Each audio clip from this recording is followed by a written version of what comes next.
orderly. I don't know that I'd be quite so together as he is at 4 o'clock in the morning, his time. That's why he's doing what he's doing, and that's why we're doing what we're doing.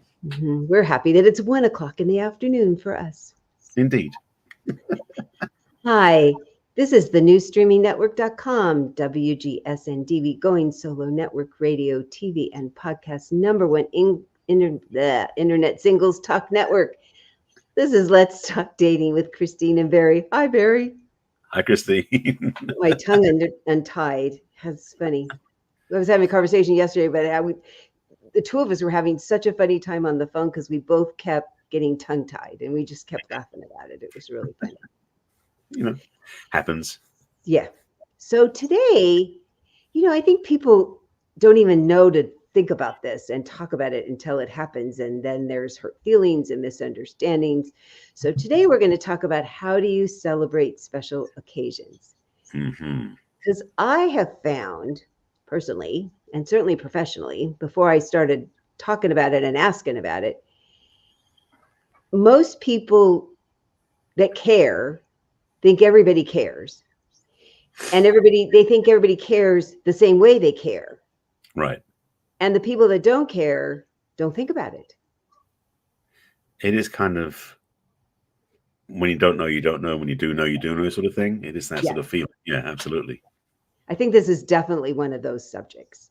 And the other part also is that everybody's reference point or reference to a special occasion is variable too.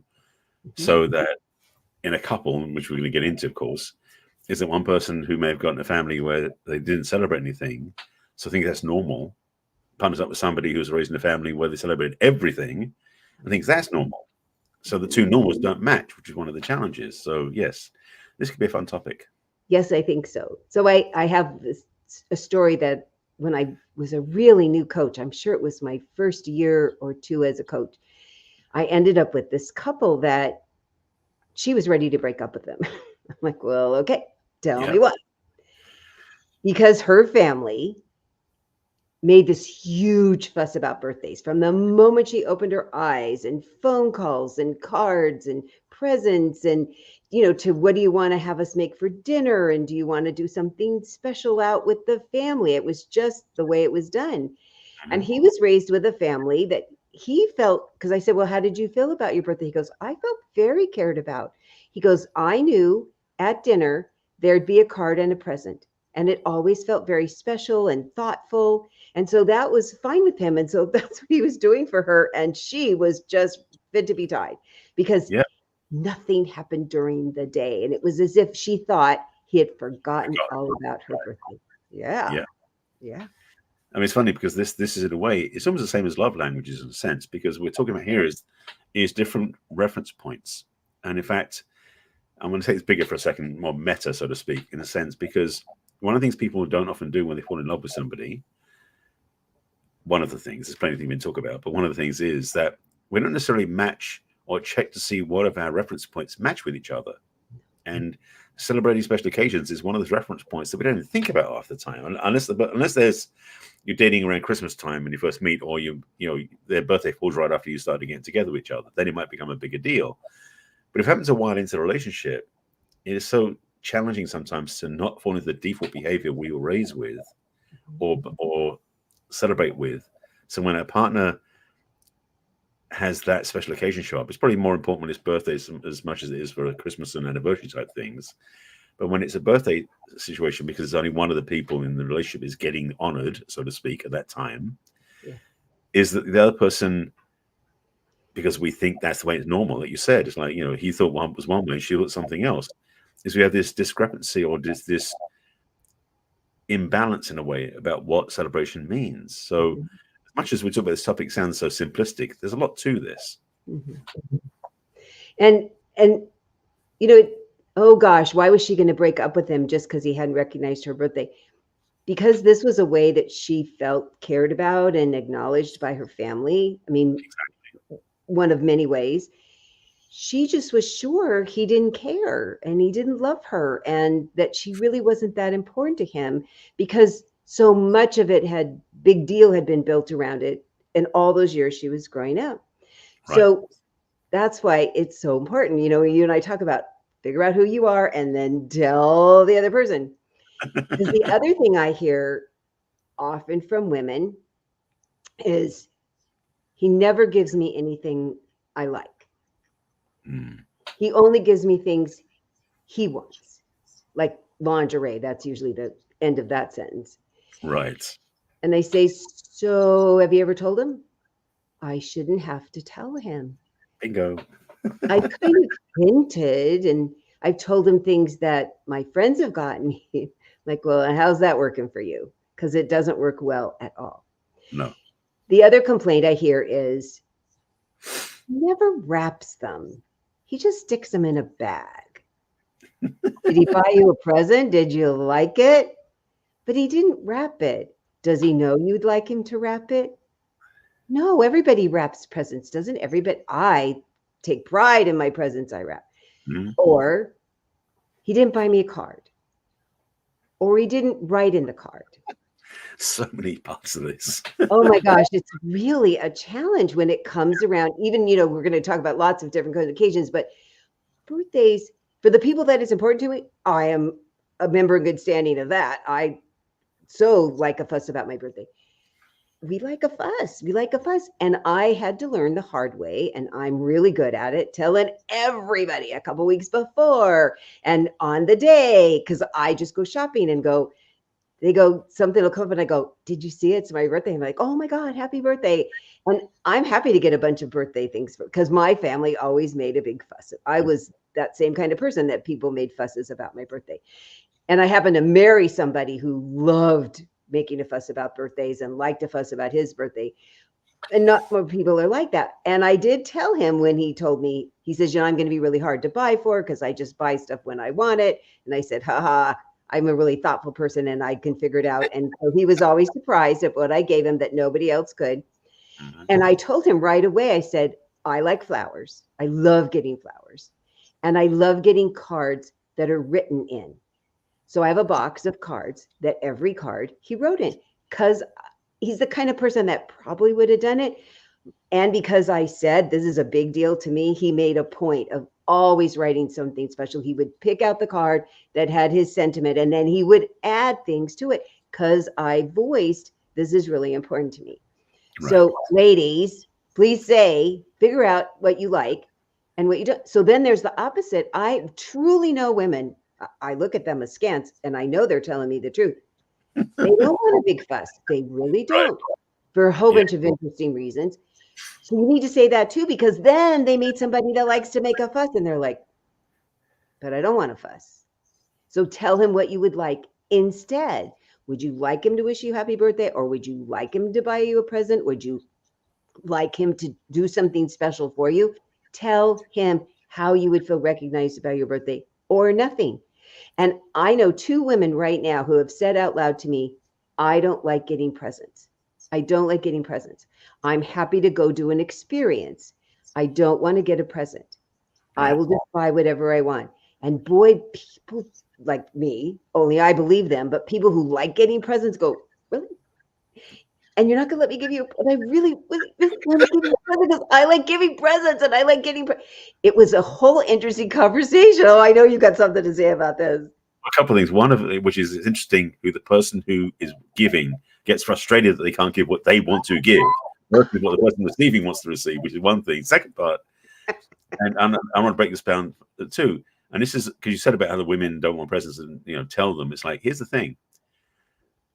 For anybody watching this, your homework, if you're in a relationship, is to do research on your partner. What do they like? First of all, if you don't know what they want for their birthday, you've got a year in between birthdays to start doing research to find out, like when they say something, you know, when you watch them sigh when they look at a picture of something, or when you look in the magazine and they're doting over an image, or they're window shopping and you're going, oh, I'd love to get that one of these days. And they'll give you hints along the way, no problem. And oftentimes they're not in where they're doing it. So it's even more of a surprise when you give it to them on their birthday. So research is a good thing to do.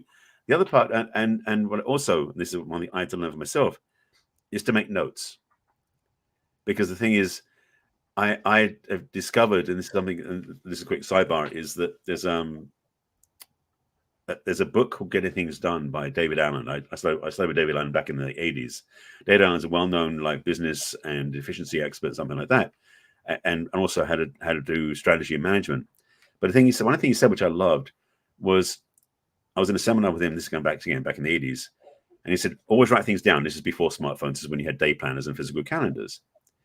And someone said, oh, you write things down to remember them. He said, no, I write things down to forget them, because it clears his mind so he can think better. So I'm just saying this to say, if you are doing research on your partner, make notes somewhere.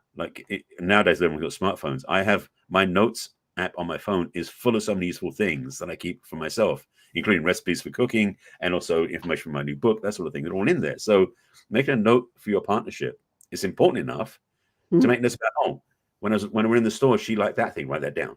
Make notes, because then you've got some choices to make. You're not stuck with one idea. So there's another piece to do, is to really do the research. Yes, it's good to be overt and tell your partner what you love, what you like.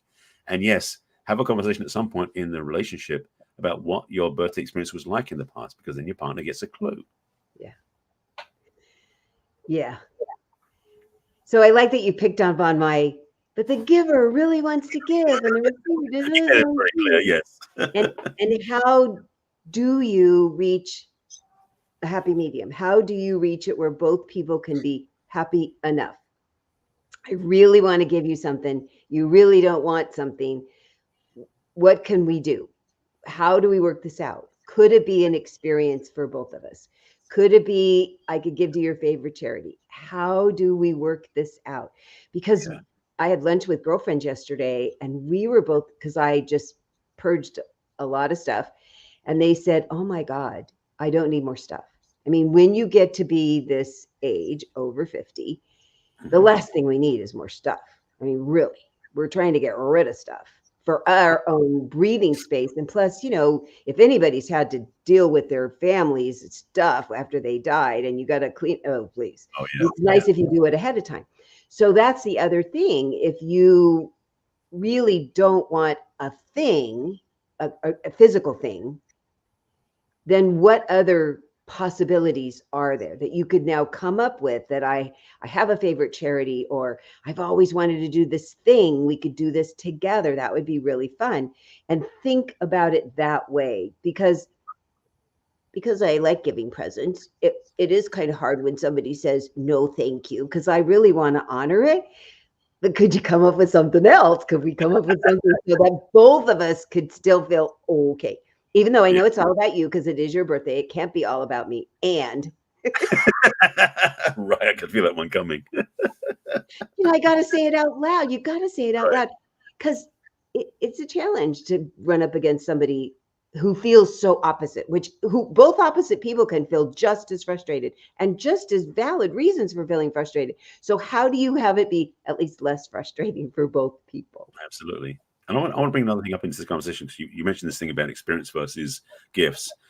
Using the 5 love languages as a model, because I think this really comes in useful too. We talked about the 5 love languages before in previous episodes, and if you're watching this for the first time, you haven't done that, go do the quiz, go online, everything else, very easy. But the thing is, because the 5 love languages is a great tool to use anytime in the relationship, it can give you clues about your birthday gift or your celebration type style. Because if, for example, your partner prefers quality time over acts of service, then maybe it could be something about where you go is more important than what you give them. But the other part could be also a little hint, is that wrapping a gift beautifully and spectacularly will be one of those things that quality time means to them, because they know you took the time to make them more valuable. It may not even matter what's in the gift, in fact, because it's not about the actual gift. It's about the act of time spent, or act of service in a way. So you can use the love languages as a guideline if you haven't actually asked them what they want for their birthday and what their preferences are. So you get to know what their style is and what their approach is. It comes in handy for everything in the relationship, but also for what the gift-giving exchange would be like for you and for them. I love that you said that, because I never would have thought to say this. My husband was such an acts of service person. He just loved that. I loved doing his laundry, and he loved doing stuff for me and everybody else in the family. And the thing I always knew was he spent time and energy looking for the gifts he gave me. There was always thought behind it. There was always a reason. There was always time spent. it made him happy to do it, and it made me happy that he did it. And it made me even more like now, like, oh, that was so him, that he'd really have a purpose for getting this gift for somebody. And I think it's because that was his top love language, was acts of service, for sure. Absolutely. Yeah. So yeah, honoring what the other person's love language is and your love language, and how do you sort that out? And for the guys, when they do get a little stuck, ask their best friend or their kid or their sister. Ask another female. I tell all men, use those as your technical consultants, because they're going to know. They're going to have picked up on all those subtle things that you maybe haven't. They're going to know this hole in their whatever that they would like to get filled with, a present or an experience.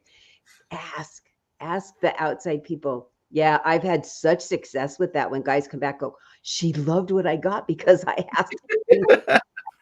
Oh, you mean don't shopping with me? You don't have to buy them lingerie? What a concept. And you know, if a woman is a lingerie person, then have at it. Right. Yeah. And generally women do feel that especially if they're not a lingerie person, that he's really buying the present for him. So maybe you could buy it for Father's Day instead of Mother's Day or her birthday or Christmas, if it's not her thing, and say, this is what I want for Father's Day. I'd really like for lingerie for you to wear. Who knows? Maybe she'd say, okay. I mean, that would be a really interesting way to approach it, saying, this is a gift for me. I would like this gift for me. Would you do this for me for Father's Day or his birthday or Christmas? I mean, really, I don't think that could hurt. I would not be upset. And I was trying to run through a bunch of the women I know. I think they'd find it palatable, put that way. What do you think? The thing is, it's being honest about it. It's not about for her, it's for him. And if he does it from ownership place, if she says, no, it's no big deal. But if she gets what's about, she go, okay, no problem. Yeah. So it makes sense to be palatable. Yeah, absolutely. Yeah. Say it out loud because it's kind of for you. Yeah. So the other thing I was thinking about, because you're Jewish and I'm Christian, and how interesting, sometimes Easter and Passover are so close. And this year they're like an entire month apart. Pretty much, it feels like, yeah. And it is practically. And so how do you sort that out? If they're together, how do you sort that out? And if they're apart, how do you sort that out? And that's another conversation to make sure you have, is this is how I like recognizing my religion, my spirituality, the practice that I do with it, however much or little it is. You don't have to necessarily say what you don't do. You say, this is what I do. And I'd like for you to do this with me. I'd like to participate, and then tell me what yours is and how you would like me to participate. I mean, it could be nothing. It could be a tiny thing. It could be a huge thing. I mean, I am so honored that I get included in so many of my wonderful Jewish friends' practices and get to go to all their fun things. It's just great for me. And so having that experience, the experience is lovely to learn about other people's culture and their background, and how did they do this with their family, and what are they continuing to do now? It just will broaden. And there can be lots of misunderstandings and miscommunication if you don't talk about it ahead of time. Absolutely. Yes. It's interesting because bringing up the ideas, because Christmas is one of the things for me, because growing up, even though I was born and raised Jewish, we didn't do the very anti-Christmas thing, which some Jewish families do. However, we didn't have a Christmas tree growing up because my dad was lazy. He didn't want to clean up the mess. That was his logic. That's the way he told me anyway. He may have had other hidden beliefs. That was the whole thing. So the idea of having a tree for me is always something novel, and not something I would never do. It's just that I don't make it a priority because I wasn't raised with he must have a tree. And I think I shared the story about when I was up when I had a girlfriend. We one year went up to Boise, Sun Valley, Idaho, rather, to see a family, and they had a Christmas tree, like big wide one in the living room with a big fire going and presents everywhere because there's tons of kids and grandkids and the snow outside. It was like the picture perfect Christmas day that I'd never experienced in my life up to that point. So the idea of Christmas, which is definitely a non-religious thing, was always something that I was entertained as a not possibility. But the celebratory events, and it's funny because the Jewish faith traditions and Christian faith traditions have an interesting parallel if they don't necessarily overlap. And I definitely can see, and there's a spectrum in terms of the sense of how much. I mean, like, I'm not, strictly religious. I'm not pure religious. So even though we have the high holidays, I only sort of, to be honest, pay them lip service. Yeah. So I don't have a dedicated thing I do every year, which my partner has to get involved with. So if you're going out with somebody who's a different religion, you want to know what their relationship to their religion is. Some people are very strict Christians or Catholics, and other people are they don't, hold it very lightly. So just because that's what they put in the dating profile, for example, of their religious choice, you want to find out what that actually means to them before you start looking at investing in all those special occasions. And there's some, like Jehovah's Witness, they don't celebrate any religious holiday at all. Yeah, that's always an interesting thing to find out. So how will you work that out? Will it be something you would go by yourself to your family because it's not something that's part of them? How would you see if you wanted to include something with them? Was there anything they're open to? I mean, it's one of those questions that's really helpful to ask as you're getting to know each other before you've fallen in love and the sex is great and you're like, oh, holy crap, we have this really big divide and what are we going to do? Right. It isn't necessarily for people over 50 that you're going to be creating children, but that's been a big question when I've talked to people younger. What are you going to do about your religion? What are you going to do about your religious practices? Which thing are you going to? What house are you going to go to or not? And how talk about that ahead of time. It's really important. And then if you've got children or grandchildren and you going to this service or this kind of dinner or doing this very particular thing's part of your tradition and it's really important to you, talk to the other person. Are they open to learning? Are they open to sitting there and just learning and being quiet or wanting to, learn all the language and the stuff that you're supposed to say? So talking about it is so important because it's funny how even as I have 4 Jewish families that I do stuff with, and they even tease how they do stuff differently. They don't even do everything the same. Right. That's why you have to ask. Yep. Yeah, they all say it's our last name way. It's our last name way. I mean, there's certainly threads, but there's lots of different. And I've had so much fun learning, and I'm glad they give me the things that are really easy to read because I'm not the best at that. I'm just not. They're so much better at that than me.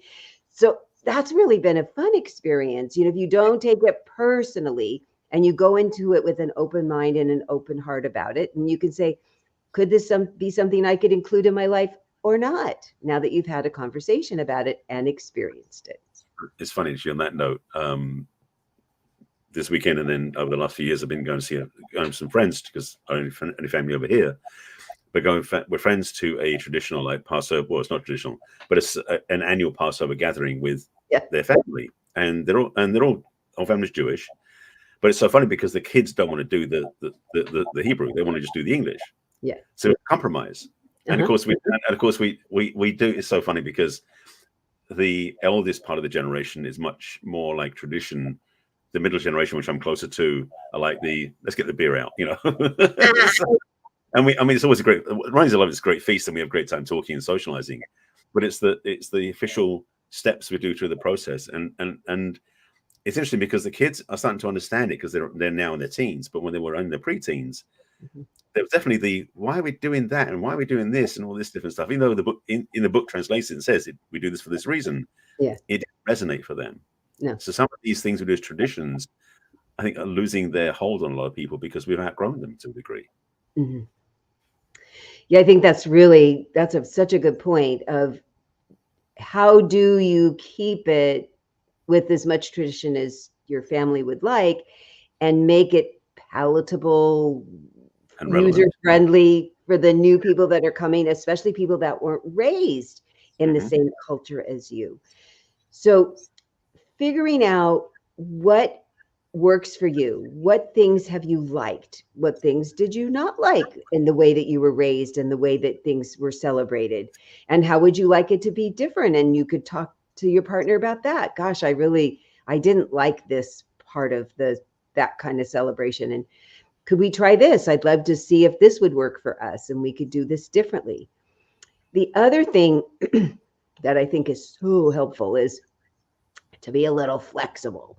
There might be some things you need to be rigid about, but when you're including another person and these peripheral people that are in their life, to just be, well, let's just see, how do they do this? I mean, you don't want to do something that's against your core values or your morals, of course. Right.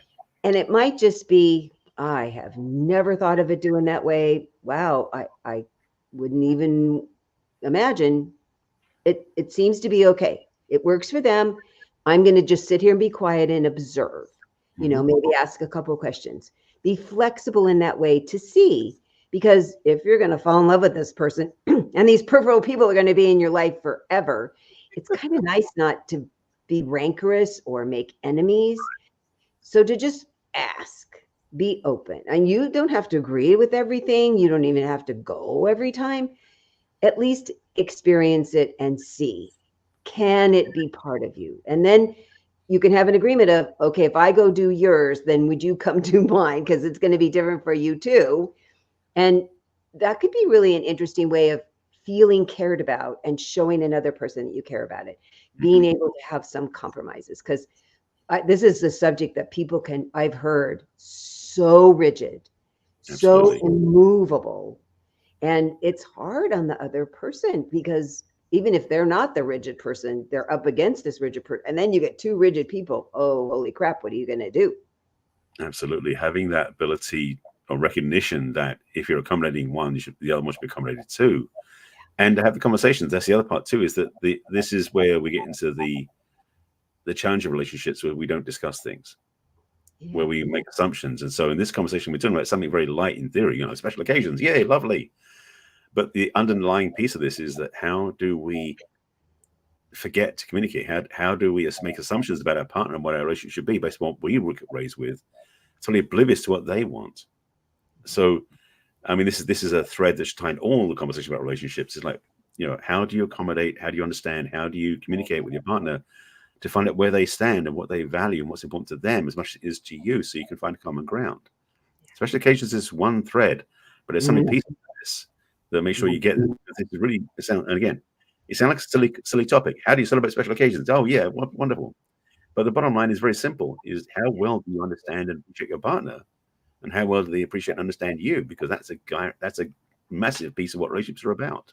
Oh, Barry, you're so right. That is such a foundational piece that we stress all the time.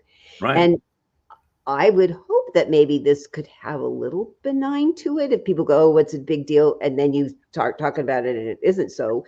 And it gives you a chance to experiment. So one of the things I tell people is, on a scale of 1 to 10, this piece, how important it is to you, the higher number carries the day. Now, one person cannot have the whole thing. You can't have the whole thing. I'm not talking about the thing. I'm talking about pieces, because everything can't be a 10. So going to a service is really a 10. I have to go. It's part of my heart. Okay. So doing this later on in the day for the other person is a 10, because I need to do this as well. So how can we balance that? Or, I really value the calls that I get on my birthday. Seeing people for my birthday, I have perfected spreading it out for months. I said, I don't have to go only 1 year older, and I can have lots of celebrations. Being on my birthday has never been an issue to me. I mean, I'd love to do something on my birthday, and I'm fine doing things as well around my birthday. Yeah. So figuring out that, if it's, so Hanukkah, you're lucky because you get to spread it out a bunch of times. I mean, you really do have all those days. Where Christmas, you have Christmas Eve, you have Christmas Day, you have the morning, you have the evening, and you could do it the next day. You could really do it the next day. We've learned in our family, because we all go places. We go to another, we all arrive in another, well, we go to one state where one is, or they come to the other state where everybody is. I get on a plane all the time. And there's times when everybody can't be there on the day. We go, okay, What are we going to do on the day with the people that are here? And then the people that are going to come, when are you going to come? And we'll just wait for that part. And it's been fine. People are kind of shocked, but it's been fine. Right. Because my nephew's now fiance has family there, a lot that have separate houses. And so we do that. And then, you know, the littles want to do other stuff. And we're like, okay, as long as we all get to see you eventually. And I've talked to so many people who are so rigid that it doesn't count and it doesn't matter if you can't do it at this particular time on this particular day. And that just makes my head hurt. I know, it's so true. But I mean, one of the advantages of being from England is we used to have Boxing Day as well, so you had an extra day on Christmas. That was good news at least. Right. So, but yes, the thing about celebrations, and I know of people who basically, because of working schedules, a lot of things going on with the commitments, they don't actually get to celebrate on Christmas Day, so they officially make it Christmas Eve or Boxing Day or another day after. So it's more, in a way, it's kind of like it's more about the celebration than it is about the specific day that it's on. Of course, some people, that's the other way around for them. For some people, it's like, no, it's got to be this day no matter what. Doesn't matter how much we can or can't get together. So again, back to finding out, discover, learn, ask questions, have a conversation with your partner. What is it that is important to them? What do they do on Easter, on Christmas, on Passover, on Ramadan, whatever those things are for them, find out. It's important because, again, if you're going to be in a relationship that you're going to be investing your time, effort, and journey with this person, get to know what they prefer, what works for them, and what maybe they do want to do, and also what they don't want to do. So you can find common ground, because those things that are major tens, like you said, are important enough to know that. So if you love your partner, if you care about your partner, these big ifs, then you would hopefully want to know those things so you can treat them the right way. Yeah. So the other things that it's so funny, it's either important or not. The day we met, it's the day we met anniversary. Oh, yes. It's our first date anniversary. Yeah. Some people, it's really important. So you need to find out, and they need to say out loud or ask them, how important is that to you that I do something or say something or that something happens? Because they'll tell you, yeah or no. Yeah. And if it's important, write it down. Indeed. Ahead of time. Also, you know, a wedding anniversary, how important is that to you? I was not surprised, the people that it wasn't as big a deal to. You know, they were very happy to just do their own little thing. They didn't need a fuss. Maybe the O's, you know, 40, 50, that kind of thing. They would like something, but not always. But talk about it with you and talk about it with the peripheral people. So I want to talk about the peripheral people. So we've only been talking about how do you work out your celebrations with each other, and there's all these other people. You know, all my parents are gone, as yours are too. But do you have a mother that needs to have Mother's Day and a birthday and whatever your December-ish holiday is? And what in the heck do you do about Thanksgiving if that's a big thing in your family? So you do have these peripheral people that they really would like to have an opinion. They'd like to have a say-so. They'd maybe like to even see you sometime around those times.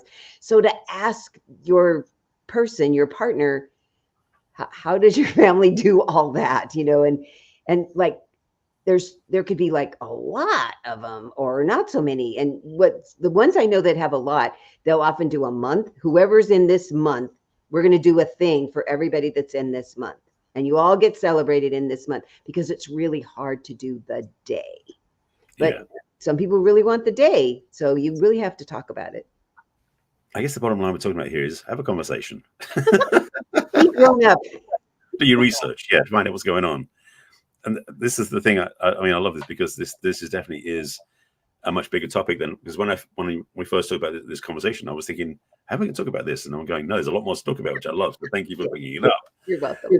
That piece, though, the peripheral piece, and it is, I mean, Thanksgiving hit me. It's like, oh yeah, I remember that one big time. Because again, coming from another country, Thanksgiving was something I discovered when I came here. It wasn't something I grew up with.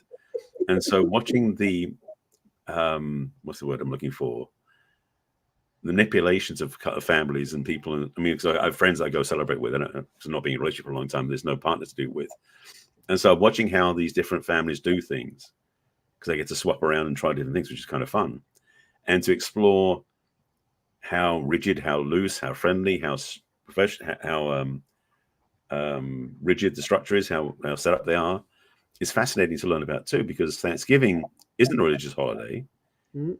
It's basically it's a food holiday. but it's a thing that becomes interesting because there's so much weight put on it, literally and figuratively, that makes it such an important day. And it is an interesting. It's like I get to be, in a way, like the observer or the witness, because they're not being in it, because they're not being meshed, not growing up with it. So there's going to be certain holidays and special occasions that come up in families. If you weren't raised with a Mexican family, there's going to be celebrations they have that the Americans don't have. For example, there's celebrations of, I said earlier, like Ramadan, or different festivals from other cultures, other religions, that are all in part of now American tapestry, fancy word, where basically when you meet somebody who's from another faith, recognize that their calendar is different from yours, what they have on the list. So have the conversation, talk about these things. Okay, so I know that do you celebrate these things or not? I don't presume you do, but do you celebrate Easter or don't you? Do you celebrate Passover? So what is important to you, so that I know for myself to make sure I keep being on the right page with you. Smart approach. And keep asking. So one of the cool things for me is I have family in Canada, so I have 2 Thanksgivings, because they have one in October and we have one in November. So I get to all to the max. It's interesting. So does one person do all the cooking? Does it potluck? Are there some traditional things that you're supposed to be bringing? What do you do after? Do you play games? Do you watch football? Do you pack away the leftovers? My brother loves making soup with all the turkey stuff, so we love helping him make soup. So finding out what are the things that they expect to happen on that day, and then see if there's like, gosh, could I also bring some cards or a game, and maybe we could do that too? Is that something that might be available to like include something that you do in your family to include in your partner's family? Because they might say no, but they might say yes, and you never know. Right. Because, I've been to so many different kinds. It's the other thing where there's so many ways to do Thanksgiving. Oh my gosh. And you grow up thinking this is the only way. Yeah, no. No. Well, and we had Thanksgiving in England once as a family, and we had the best food the whole time we were there, except on Thanksgiving night. It was just awful. And they said, it's because they know we're from America and we left. And they're like mad at us because we left. That's why we have Thanksgiving, because we left. We're across the pond, people. It was pretty funny. We cracked up about it. The only person who had good meal that night was the person who ordered a hamburger, but the rest of us had terrible food. But the rest of the time, and we were there for 2 weeks, the food was, I know people don't say that about English food, but we had the best food. We really did. I mean, we went to some other international restaurants, but like, the bangers, I mean, it was good. We had really good food. There's been a revolution in the quality and the flavors and the cuisine of English food over the last 20 years. Yeah. So much better. Yeah, we went in 2005, and we were pleasant because we're all a bunch of foodie people. So we were pleasantly surprised all the food we could suss out, except on Thanksgiving. That was pretty terrible. Yeah, well, the thing is, if you go to England, you've got to think about Indian food. If you're in Southern California, you think about Mexican food. So it's like, you got to remember also the foreign food that's the native to it's like foreign food that's native, so to speak. Yeah, it's wonderful. We found the best places to eat. We just loved it. My brother ended up buying some of their recipe books because we were so impressed with the chefs. Yeah, it was really fun. Yep. So, as the bottom line is in so many of our conversations of please talk to each other first, because you can take for granted the way that you've celebrated your whole life. So think about, I hope this is going to prompt you to go, well, how do we celebrate birthdays and anniversaries and Christmas and Hanukkah and Thanksgiving and New Year's and Valentine's? Oh my God. I just tell people, please just don't go out. I mean, it's too hard. If somebody wants to take me out for Valentine's Day, I go the 16th. It works for me. I'd be happy to just spend the evening with you on the 14th. And then I'm happy. I love going out, but let's do it on the 16th. Yeah. It won't be so crowded. You'll have better service. It's just hard to pack so many people in on one day. Well, the other thing about Valentine's Day, just to put a plug in that, I think we have talked about it again previous show. I think we talked about this, but going out on Valentine's Day is you're being set up for failure, because the restaurants and the stores are looking at Valentine's Day as a cash cow for them. Yeah. So if you're with your partner and you want to think about do something Valentine's Day, get food to go, make something at home, cook in the kitchen together, be romantic in the kitchen, have fun, Yeah. Miss Lucy have one cooking, have a really fun time at home for Valentine's Day, and then pick another day to go out somewhere where the prices come back down to out of stratosphere back down to normal. Because the thing is that Valentine's Day is one of those days that becomes a very construed day. It has again, it's like it's a cash cow for a lot of the businesses out there. And yes, it may be an important day for you, but maybe an important day in your own space with your partner that doesn't require spending lots of money with other people who don't necessarily deserve it. Yeah. And it can be so much more romantic, I have found, to eat at home. Yeah. You can finger food. One time we cooked in aprons, and only aprons. Only aprons, It was really fun. That was a very fun way to cook, because you want at least a little something covering you up, depending on what you're preparing. But it was very fun to cook in aprons. No flying heat hot spot things that might. That would not be romantic at all. So think about how could it be fun to stay in and then go out on another day. So this is another way where you're like, well, what would be fun? What would be different? What could we talk about that we'd like to try? Especially if you've been together for a little while, it's really fun to come up with something new and different, or to think about something new and different now that you would like to do in a future relationship if you're not in a relationship. Right. To have a nice little list going. I think thinking about how for you to feel more satisfied in how you feel celebrated and find out how to celebrate another person better would be a really fun conversation in a very early dating.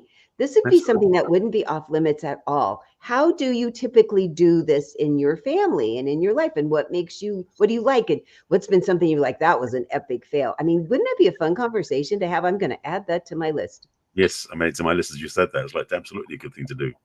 And again, the thing is, as we talk about in our show often, having the willingness to communicate, to listen, to understand your partner is part of what makes relationships work. And this is just another piece of the puzzle. And what's great about this piece of the puzzle is it doesn't have the weight that you may bring to other topics that you talk about.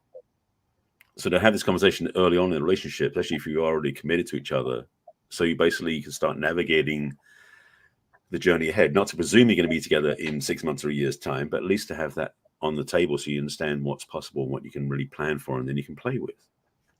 And such good practice of saying what you like and asking somebody else and listening to what they like. I mean, how fun is that conversation? And it's a muscle, as we keep saying, because people don't generally communicate with each other this clearly and openly.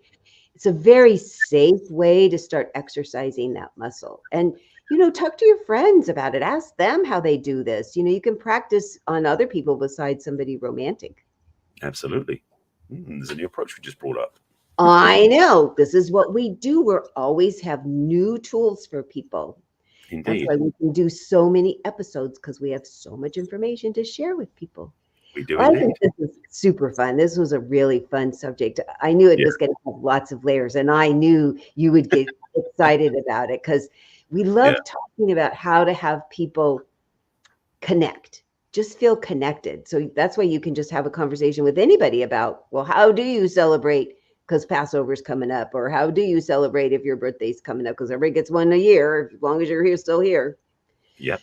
So if you have concerns about doing this, or you're like, I have no idea how to do that, I have no idea how to start, I'm not sure what I'd say, and how would I not be offending them? That's why Barry and I are here. And Indeed. You can have a conversation with either one of us to see if we might be able to help you get over this hump. Because this is a great foundational conversation to have for yourself and for potential mates. Yeah. So the way to get a hold of me, the easiest way is to go to my website, which is www.theperfectcatch.com. And you click on what's holding you back from love. And that will send you to a brief questionnaire, and then you'll have access to my online calendar so that you can schedule a complimentary conversation with me. And we can talk about what's been holding you back from love, what's been holding you back from getting in a wonderful relationship. Who have you been meeting that wasn't right, or you're not meeting anybody? Let's get started getting you meeting the right people so you can have these conversations. You Absolutely. can also join my mailing list. You'll get a replay of this podcast and get news of things that I've been working on and going to have coming up in the future. And if you scroll down to the bottom of that homepage, you'll see all the icons for my social media of Facebook and LinkedIn and YouTube and Twitter X and Instagram and Pinterest. That's all right. And then if you'd like to send me a personal email, I answer all of them within 24 hours. It's Christine@theperfectcatch.com. And Barry, please tell people how to reach you. Certainly. Similarly, I have a few things I can offer as well. So if you go to my website, which is my name, barryselby.com, on the homepage there are two options as well. One at the top of the screen, which is taking the next step, which is a way to get on my calendar. There's questionnaires, same. I have a questionnaire as well. And you fill that out, get on my calendar and schedule time to talk with me. And we see where you are and where you want to go and if I can help you with that. At the bottom of the home screen is a link to join my email list where you can basically get the weekly replays of the show. Also a notification of what I'm up to and things that are coming forward. There's books, brewings, all sorts of new things coming along. So definitely tune in on that. You can drop me an email at barry@barryselby.com if you want to reach out to me the same way. And all my social media is my name except for Instagram and Threads, which is the real Barry Selby. But otherwise on YouTube, Facebook, LinkedIn, Twitter X, Pinterest, it's Barry Selby, very easy to find. And a quick plug for my quiz. I have a quiz on my website, which I've had running for a while now. People love it, and it's getting really good impact. If you're not sure where you are in the relationship paradigm, if you're ready for one, not sure you're ready for one, what's in the way, you're not sure. The quiz that I have, which is basically a relationship readiness assessment quiz, if you're at barryselby.com/quiz, you check that out. And there's no investment, just simply just take your time, ask the questions, and you'll get a rating. You'll get a list of what your strengths and weaknesses are, so to speak. An opportunity to have a session with me as well. So check that out. So much information when they Yes. take that quiz. So we are always here on Thursday live at 1 o'clock Pacific and 4 o'clock Eastern and all the times in between. And we'd love for you to join us live. You can ask us questions. They'll put it up for us to answer right here while we're live on air. Also, we'd love for you to go to all of our social media links and like and share and make comments there as well. Tell us if there's something you have a question about with this podcast or any of our past ones, or if there's a subject you'd like us to cover that we would be so happy to add to our list of upcoming shows. Absolutely. And of course, you can take us with you if you want to listen to us on audio on Apple Podcasts and Spotify and everywhere else, because even though we live stream here on Facebook and YouTube, the audio version you can take with us, because basically when it's video, you can't take it with you, so to speak. So listen to us on audio or watch us on video. We would be so happy to keep you company on all of the things that you're doing in your life and help you feel more successful in your dating and relationships. Absolutely. So we'll see you next week. Take care. Bye for now. Bye.